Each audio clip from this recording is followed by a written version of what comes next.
Hi. So I was approached by Amy, who said basically you run this day every year, and there'd been, I think the phrase was an uptick in questions about personal independence payment. And that was pretty much the brief. I mean, that's all I know. So I'm going to do a bit of a run through of what PIP is, how you apply for it, what the appeals process is, and also the things that I think might help you with common CADASIL symptoms. However, I can stand here and say, hand on heart, I have never had somebody with CADASIL come to me for help. So this is based on general information. What I would say is that all the symptoms that I'm aware of that arise in CADASIL are common to other conditions, and we do see clients with all of these symptoms. They're not necessarily all at once. So let us just talk about PIP first of all. Personal independence payment is a welfare benefit, like the state pension is a welfare benefit. People don't think of it as that, but it is. Like child benefit, like universal credit. There's a whole spectrum. You can only claim it if you live in England, Wales, and Northern Ireland. So if you're in Scotland or if you're out of the UK, I would suggest you go off and do something else at this point, because this will not be relevant to you, okay? It is payable to anyone who qualifies, so it's totally unrelated to work. You can only claim it if you're of working age, which is defined by the Department of Work and Pensions as between 16 and state pension age. As I'm sure you will know, state pension age is on the move. So I can't say there's a definite end date, because that will depend on your date of birth. Okay. It's administered by the DWP, who's probably a dirty word really within citizens' advice. And it's discretionary. And by that, I mean that you have to meet the eligibility criteria, and the DWP determines whether or not you meet those eligibility criteria, not anybody else. And that's relevant because you might think that you do, your doctor might think that you do, but if the DWP does not think that you do, you will not get the benefit, okay? There are some immigration requirements, which I haven't mentioned here, but basically you need to be a British or Irish citizen or have indefinite leave to remain. And you need to have lived in the UK for 2 out of the last 3 years permanently. Those years don't need to be consecutive, and indeed the regulations define them in weeks. But, you know, that's the basic criteria. And then it is a test of functional ability. So it's not about, I've got this condition, therefore I qualify. It's much more, I've got this condition, and that means I can't do X, Y, and Z. And we'll go through those in a minute. And you need to prove that you can't do X, Y, and Z. And there are a number of activities. Okay. What you can get, I carefully and specifically haven't put amounts on here, and that's mostly because they will go up in April, so in about 2 weeks' time. There are 2 components to personal independence payment. There's a daily living element, there's a mobility element. Each element can be awarded at a lower or a higher rate. Each element can be awarded separately. So you could have just a mobility award, you could have just a daily living award, you can have in higher or enhanced rate daily living and no mobility. You could have, you know, low rate mobility and standard rate daily living. I mean, what I'm trying to get across is there is a mix and match approach to awards, okay? And it's a points-based system. To get the lower rate of either element, you need to score 8 points. To get the higher rate of either element, you need to score 12 points on that element. You can't aggregate points between elements. And like all welfare benefits, there is a legal basis, which is the Social Security Personal Independent Payment Regulations 2013, which I know you are all dying to rush off and read. If you want to, they're on the gov.uk website. They are actually, as legal regulations go, relatively accessible and straightforward. And there are occasions when it's worth reading them, but probably for most of you, this is not them. So who can get it? You need to be of working age. You need to have a disability or a health condition that meets these basic tests. So you need to have had it for 3 months and expect it to continue for at least another 9 months. Now, for anybody here on this talk who's got CADASIL, you're obviously going to meet that rule. I think that the sort of thing to remember is more, do the symptoms that your condition causes you actually cause you problems? And you need to prove that those symptoms cause you problems most of the time, or as the regulations say, the majority of the time, which is a phrase I absolutely hate, but there we go. And most of the time is defined as over 50%. So if it affects you 50.1% of the time, that is most of the time. Now, for most people with a fluctuating condition that is variable from day to day, that is quite hard to identify, and we'll go on to talk about that in a second. Okay. In terms of claiming it, it's not related to work, it's not related to savings, it's not related to your earnings. You know, anybody can claim it. In theory, were Elon Musk a UK citizen who'd be resident here for long enough and he met the criteria, he could claim it. There's very often people sort of come to me and say, well, I can't possibly work, therefore I must be eligible for PIP. And work is not part of the equation. It's not part of the test. This is completely, working is completely irrelevant. There are other benefits for that, okay? The other thing to bear in mind is it is a test of the help you need, not a test of the help you get, or in some cases, a test of the help you want.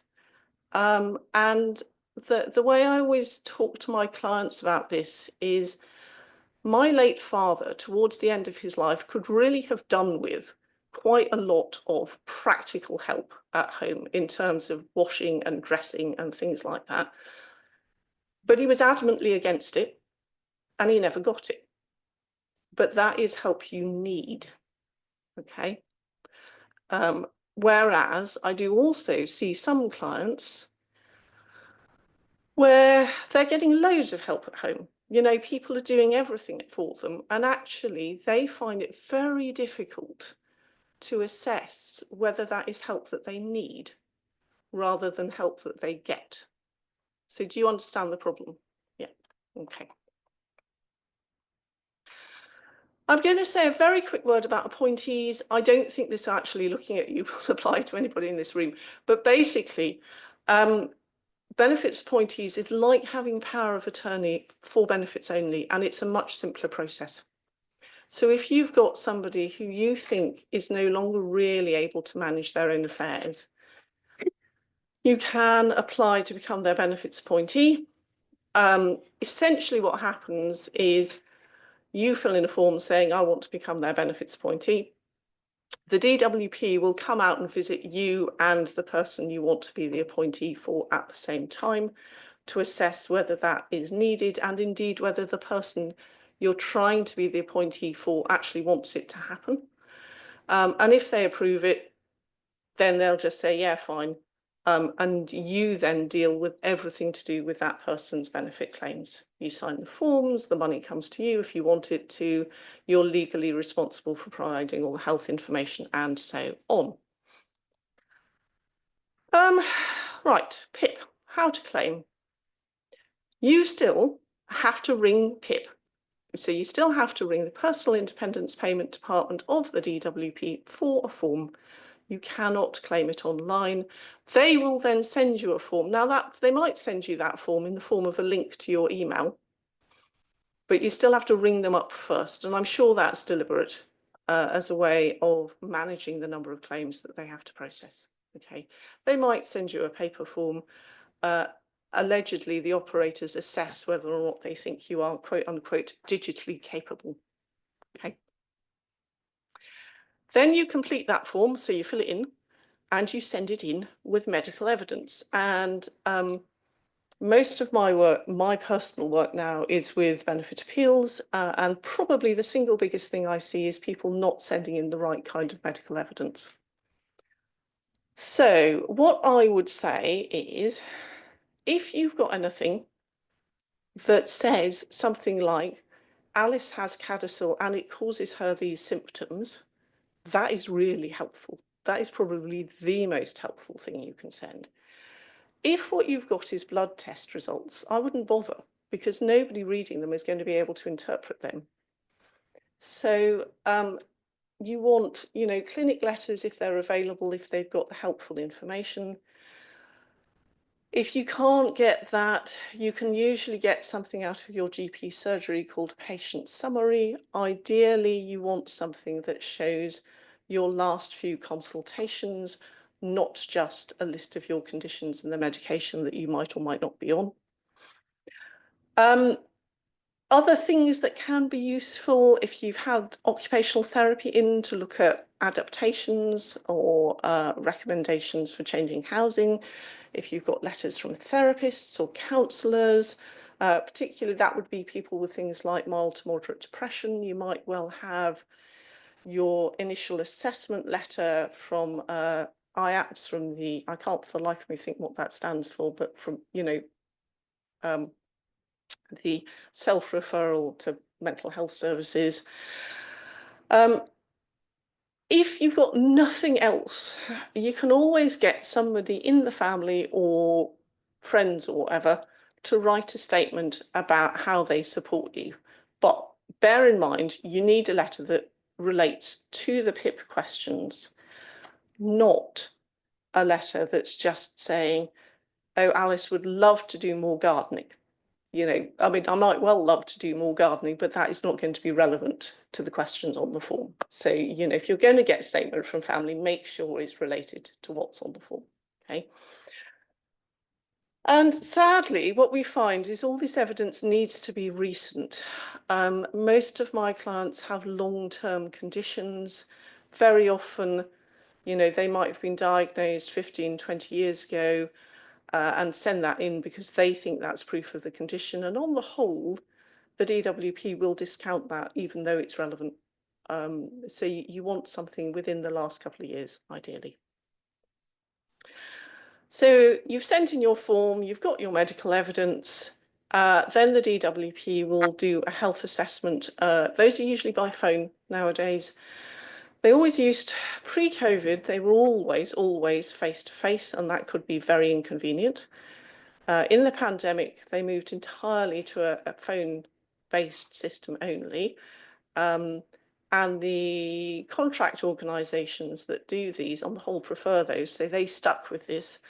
And now there's a lot of pressure on them to go back to face-to-face appointments. And by the end of this year, we're promised more face-to-face appointments. So who knows? But, at the moment, they're usually telephone assessments, which I have to say work much better for some people than others. Then you get a decision letter which says, I can award you personal independence payments or I cannot award you. That decision can be appealed, and I'll talk about that in a second. And about 50%, I mean, it's just under, I think the DWP's own statistics say it's something like 48% of first claims succeed at the moment. Now, that's across all conditions, obviously, and I can't tell you what the statistics are going to be for any specific condition because we don't have that information. If the decision is not as expected, that's our preferred phrase, you've got a two-stage appeal process. The first stage is a mandatory reconsideration. The letter you get will say you have to make it within 1 month of the date on the decision letter.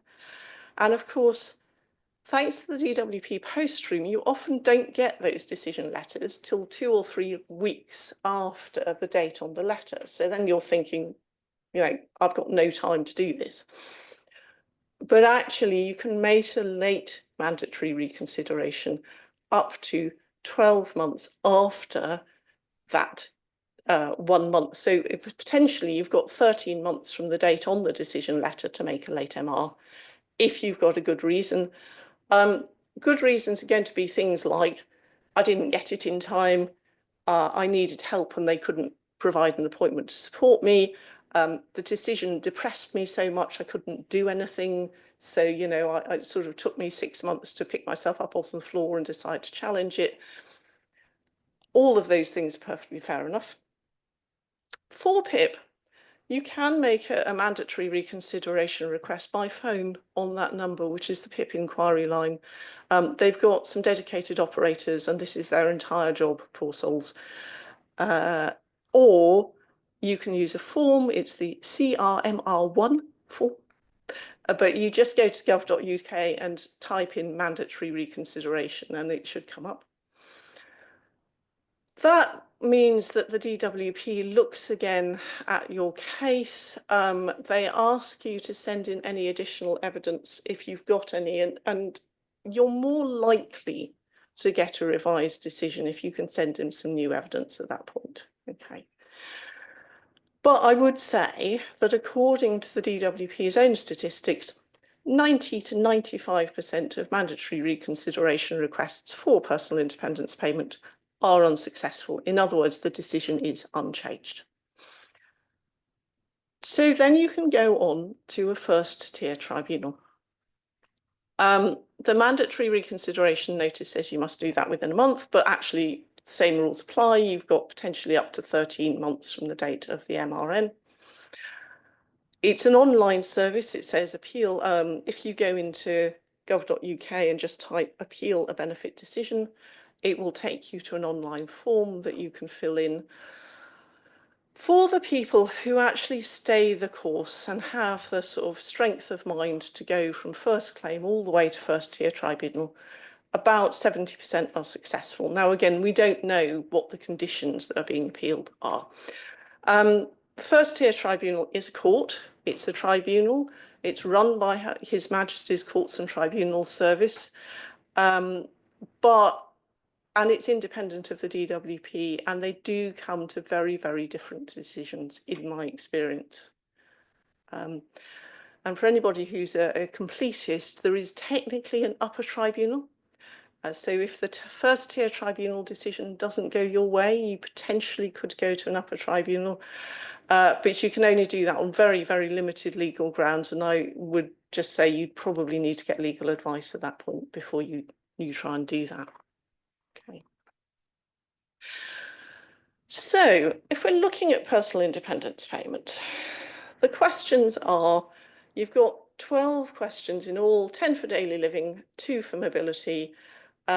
These are the activities that they deal with. I realised that I was doing some of this because I've been working with PIP for far too long. So actually communicating verbally now is called talking, listening and understanding on the form that you'll get. Same question, same legal basis. They've just changed the name to look a bit friendlier. Okay.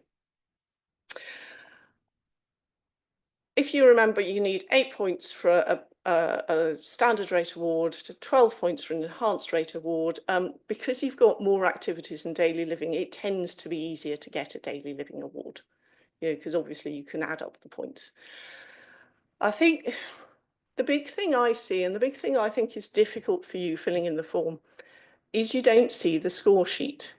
And I didn't really, I could stand here for hours and bore you about the intricacies of the score sheet. But I think the thing to bear in mind is that for most people, for most activities, you are looking at about 2 points an activity. It's slightly different in mobility. Basically, with mobility, unless there's a mental health aspect, it is really, really difficult to get more than a basic level award unless you are a permanent wheelchair user. And I think that's just something to bear in mind. Okay. So my tips for applying for PIP: get help if you possibly can, is my top tip. And the main reason for that is because it takes the emotion out of it. You know, you're sitting there with this form thinking, this is really hard, or I'm never going to get this, or I don't want to think about how difficult I find it to do something. And, you know, if you came in to see me, you can't, by the way, unless you live in Cambridge. I don't know if you know, but Citizens Advice, we are all local charities, and we've usually got very defined areas in which we operate. So Cambridge Citizens Advice, we are funded only for residents of Cambridge City and South Cambs District Council. Very often there's a citizens advice in your area. If there isn't, there's often a local disability rights organisation, or you've got things like, so I mean, I gather Cambridge is unusual in having social prescribers in GP surgeries. I think in some other places they're called things like community navigators. They're the people that sort of GPs, they're there to assist GPs with all the social type things that patients might present with. So, you know, they might come in and say, I've got mold in my housing or something. And that usually will then get passed on to the social prescriber rather than the GP deal with it. And locally, our social prescribers do a lot of PIP forms. But the point I was trying to make is if you came in to see me, I would get your form done and dusted in about an hour and a half. I don't have a lot of time to deal with it. And I would be very much, right, you've got these symptoms, this is what we're looking at, this is how we'd fill in the form. If you're doing it yourself, it's probably going to take a lot longer and it's going to be a much more emotional process. There are a couple of really good online resources. Turn to Us is a charity nobody's heard of really, but they have this frankly excellent PIP helper site. It's fairly new. It takes you through everything in great detail. So you need quite a lot of time, but I would really recommend it. Benefits and Work do a lot of work in kind of benefit rights, really. And they have what they call the PIP self-test. And that's really useful because it basically just shows you the score sheet for PIP. And therefore, it can be really helpful to do that just to see what you're up against and to see how it would be assessed. Okay. More tips. Take it slowly. These are really long forms. These are 40 pages on average, sometimes longer. I would say if you're doing it, do, you know, 2 questions a day, but don't try and do the whole thing at once, okay? If you have good days and bad days, it's really worth keeping a disability diary for a few weeks. Now, a disability diary sounds grand, but it doesn't have to be. You can just write out, you know, days of the week and then mark in things like dressing and washing and going to the toilet and whatever, and just put in next to it for each day how long it's taken you or whether somebody needed to help you or something like that, okay? I would keep it for a couple of weeks. That should give you some sense of whether you're having good days or bad days. It's particularly helpful if you've got things like migraine, because, you know, it will help you assess how often you're getting them. Next top tip is be very definite with the information you provide. You know, remember that this has to apply most of the time. So you really, really don't want to be sitting there saying things like, sometimes I can't get dressed. You want to be very definite. And so you want to say something like most of the time, or 6 days out of 7, or something that makes it unequivocally clear that you are struggling, okay? The next thing is focus on the negative. That sounds a terrible thing, and particularly where depression is a symptom, it is a terrible thing. It's an awful thing to do, is to think about all the things you can't do, not the things you cannot do. And I also would say it's a terrible thing if you've got any kind of depression or anxiety, because of course it's just going to make you feel a lot worse, frankly. But for the purposes of the form, now is not the time to be positive and stoical, okay? It is very important to think about everything that you really struggle to do, okay? And the other thing is you need to keep a copy of your claim form, one in case, particularly if you've got a paper form, in case the DWP loses it or it gets lost in the post on the way there, so you don't have to repeat everything. But also, it's usually several months before you get to a health assessment. Okay. And it's really quite important that you are consistent with what you said on your form, because you are,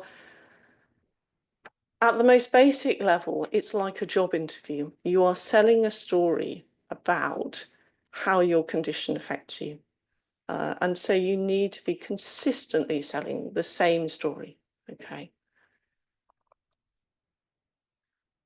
So I talked about how PIP has a legal basis, and part of the regulations looked at whether you can perform each activity reliably.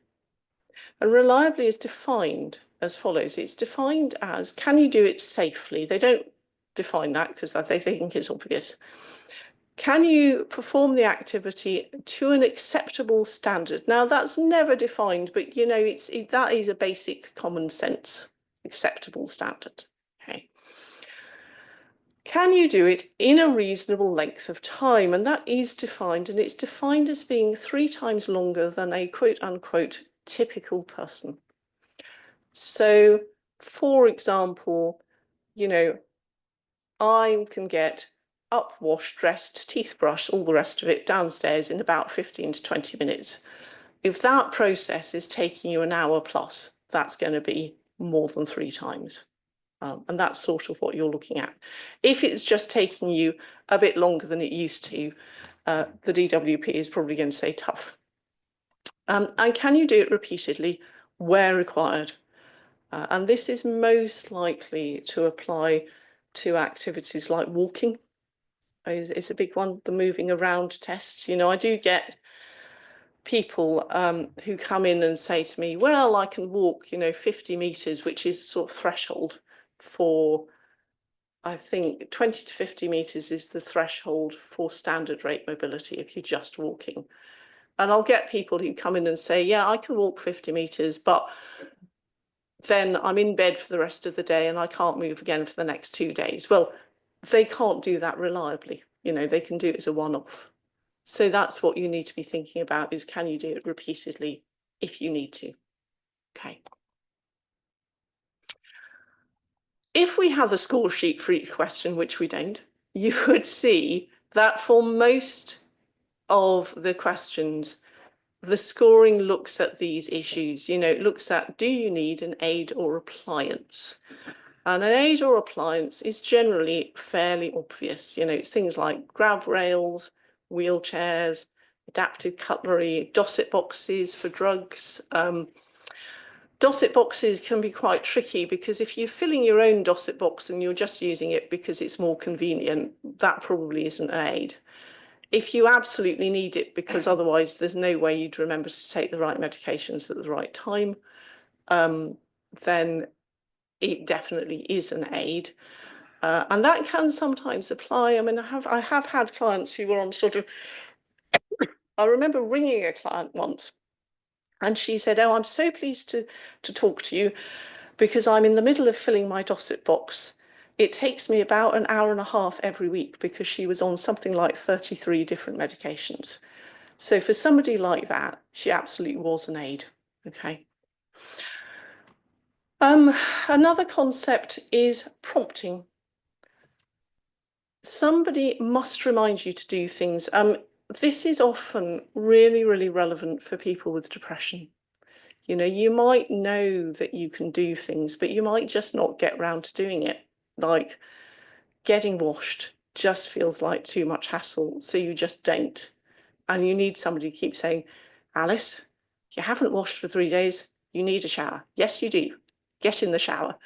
That would count as prompting. Okay. Prompting can also be if you need somebody with you, and typically that is for the question about mixing with other people. If you can't go out or you can't go to appointments on your own because it stresses you out or you get too anxious or you just wouldn't get there under your own steam, that would count as prompting.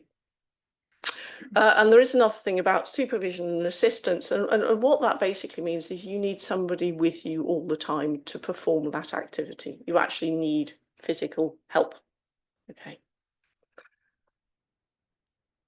I'm going to talk a little bit about safety because safety in PIP is the only exception to this majority of the time rule.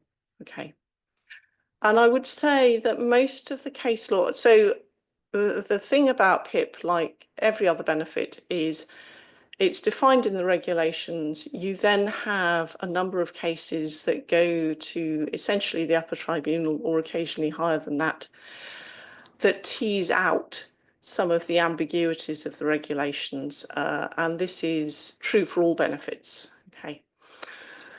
Most of the case law about safety in PIP is around seizures. It's been around people with epilepsy having seizures because obviously most people with epilepsy are not having seizures every day and they're not, suffering seizures most of the time, and yet they might well not actually be terribly safe. I have had clients as well who have migraine with aura, who I would say fall into this category, and that's why I thought it might be relevant for you. Because, if you suddenly get the visual disturbance, which means you collapse or whatever out of the blue, then you're clearly potentially not very safe.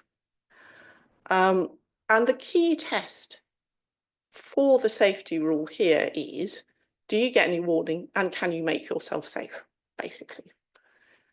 If you can make yourself safe, you probably can't make a safety case. If it comes on completely out of the blue and you have, documented evidence that you've done things like collapse or fall over or whatever, then you can undoubtedly make a safety case. Okay. And the descriptors affected are usually if you're in the kitchen, so preparing food, if you're in the bathroom, particularly if you're in the shower, because that is a drowning risk, potentially. I mean, the risk here is teeny tiny, but it is a potential drowning risk. And if you're outdoors on your own, because again, the risk is very small, but the risk is present. And that's what they say, basically. If the only case you can make is about safety, it's more common to see people getting a mobility award, but not a daily living award. And I have actually had a DWP decision maker, that's what they're called, talk to me and say, this was for a client with epilepsy.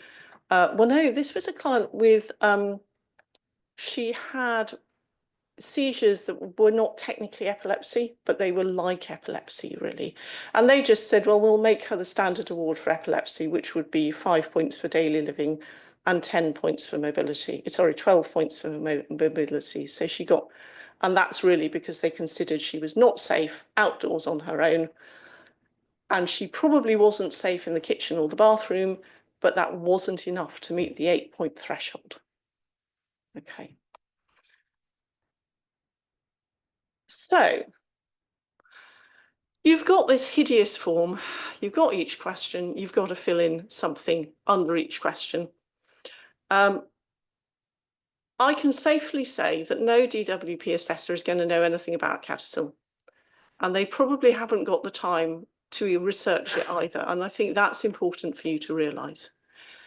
So what I would say is something like, CADASIL is a rare genetic vascular disorder of the brain that causes, and my main symptoms are, for example, depression and fatigue.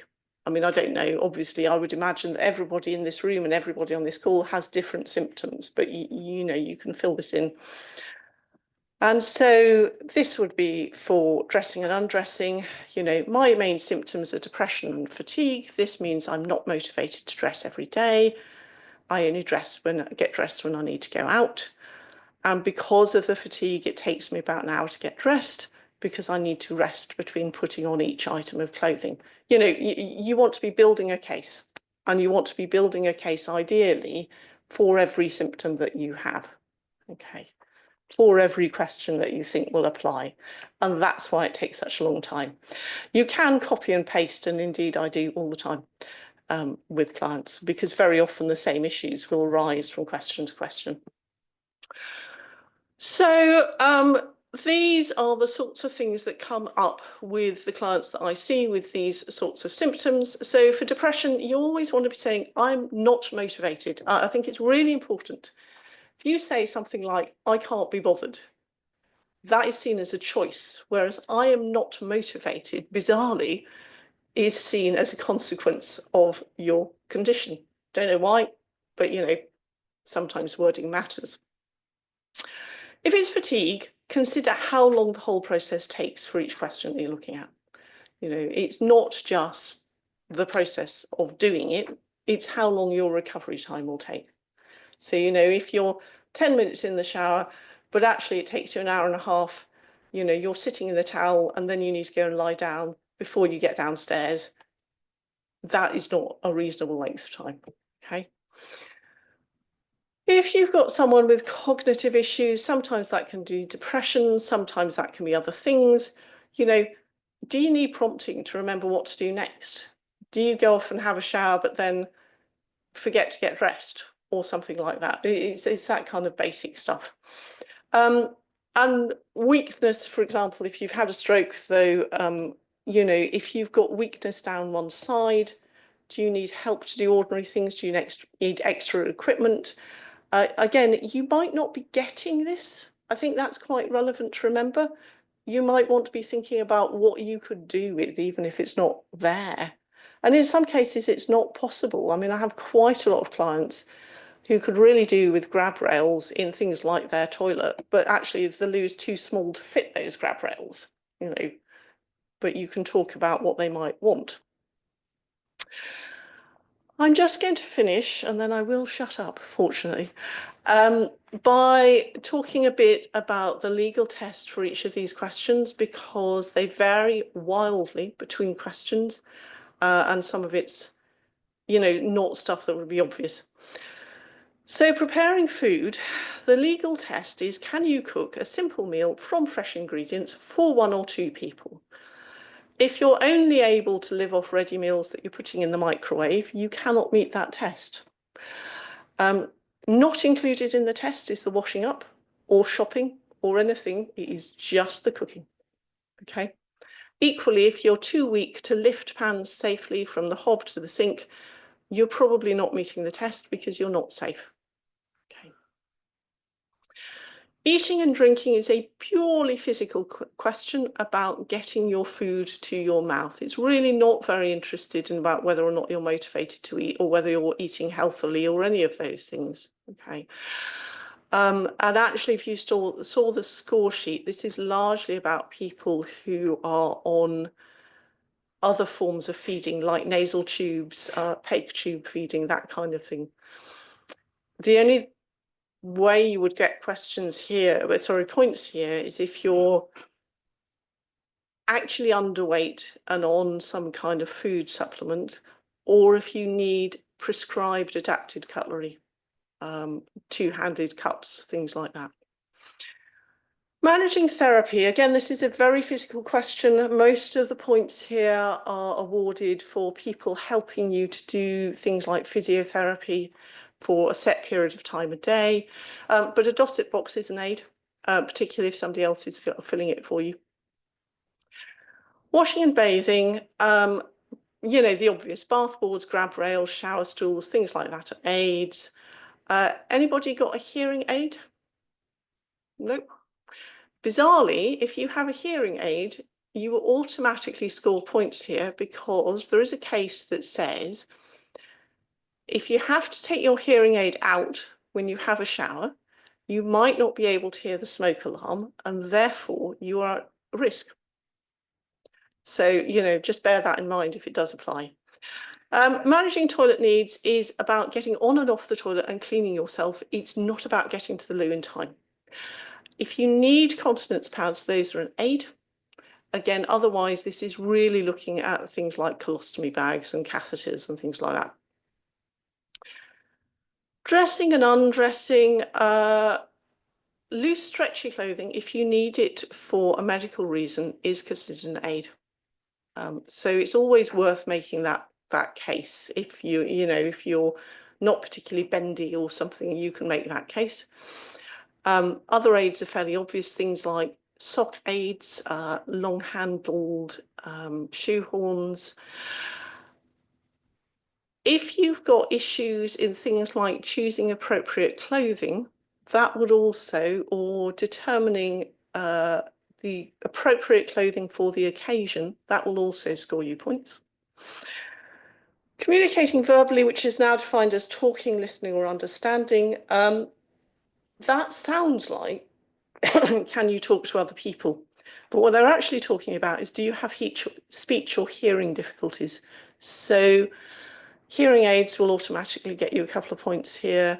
Anybody who's got dysphasia, or aphasia, you know, problems finding words, losing words, you would get points here. The only problem is that, so it talks about scores for simple or complex information. Simple information is essentially, can you get 2 or 3 words out? Complex information is a couple of sentences. If you can do more than that, you can speak adequately, according to the DWP. Reading, again, is not really about sight or vision problems. You can usually get points here if you can prove that you've got a diagnosis of dyslexia. And again, simple information is essentially, can you read road signs? Can you read no exit signs? Things like that. Complex information is defined as 2 sentences. If you can read 2 sentences, but not more than 2 sentences, really hard to score points here. It seems really unfair. I haven't talked about mixing with other people, mostly I think because I forgot about it.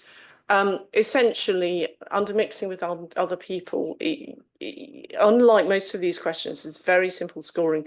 You can mix with other people, fine, 0 points. You need somebody with you to go to appointments all the time, or indeed just to go out socially, you'll get 2 points. You've got some kind of mental health input, specialist mental health input, you'll get 4 points.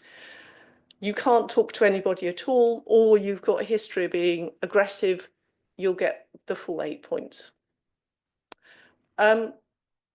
Making decisions about money, again, the score sheet says simple decisions. The simple decisions is checking your change. Making complex decisions is managing a household budget. They're not talking about, are you an accountant? And then if we move on to mobility, planning and following a journey is anywhere outside your house. Indeed, there was a case about whether putting your bins out counts as a journey. But, you know, this is not, can you plan your next holiday? This is things like, can you get to your doctors? Can you get to the local shops? And it does also talk about an orientation aid. Now, in the regulations, they say that must be disability specific. So if you need Google Maps to get anywhere, that does not count as an orientation aid. Okay. And moving around is the walking question. And what it basically says is, you can't walk at all, or you can only walk up to 20 meters, which is 60 feet, which is, I would think, I'm not very good at distances, maybe twice the width of this lecture theatre. Then you get the full 12 points.